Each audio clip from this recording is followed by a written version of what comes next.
Assalamu alaikum. I am Aisha Akhtar. Now I am going to a paper abstract presentation which is based on analyzing forensic data by pattern recognition.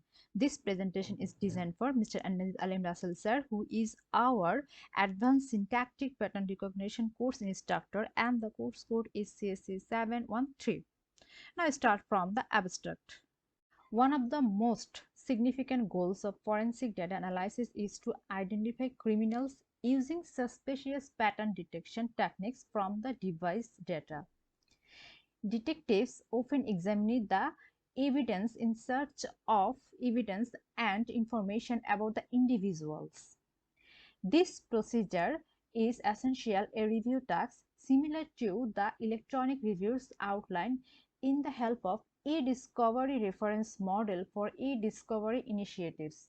Now we have to know about EDRM, that means what it is. Now the definition of EDRM. So it is a model that outlines the stages of the e-discovery process. It consists of 9 distinct stages that outlines what e-discovery activities during an investigation look like. Importantly, these stages do not always follow each other in the way shown. The EDRM illustrates an iterative process that can be repeated and completed in a different order. And where does it come from?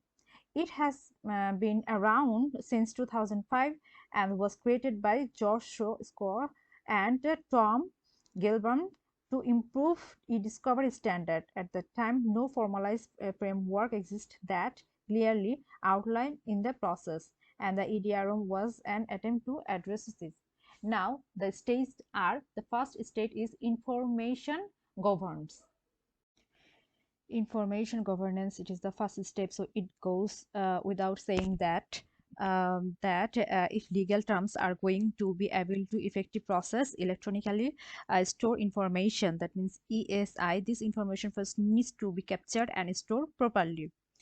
Then the identifications, what is that?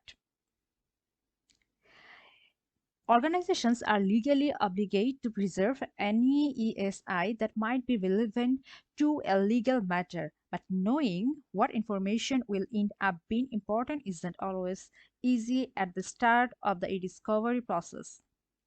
With this in mind, the first stage of the EDRM is identification and includes any activities such as case reviews and interviews that assist in the identifying key piece of electronics information that are likely to be important to a case down the line. Then the step comes on the preservation. What is that? So one crucial ESI has been identified. The next step is preserving that evidence of the litigation. Failing to do so can result in what is officially known as spoliation, the tampering or destruction of the evidence. Next, the collection part. So one evidence has been preserved by placing it one legal hold.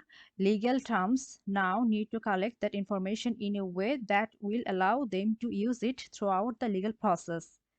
The upstate call is process part. What it has. So the above takes us directly to the next state processing. Collected evidence now has to be processed ahead of attorney review. This means the cleaning it up by doing things such as detecting irrelevant data, converting files, and ultimately collecting it all in a single folder. So the next step is review. So review, it is not only one of the most important stages of the EDRM, it is also one of the most costly. Then the analysis part. Analysis part has expected. The analysis stage involves evaluating ESI for particular use during the legal matter. The production, so with crucial ESI identified and incorporated into a legal strategy, it's time to produce this evidence in a way that makes it are usable during formal legal proceedings. And then the last step is presenting. So once legal evidence has been produced, all that remaining is presenting it during a legal proceeding like a trial or deposition. This paper present and identify extraction, deduplications, and ranking algorithm to enable non-technical investigators prioritize evidence units in their inquiry without the assistance of a digital forensic specialist. The experiment is based on the uh, Enron email dataset and shows how the proposed string matching algorithms can effectively match identify.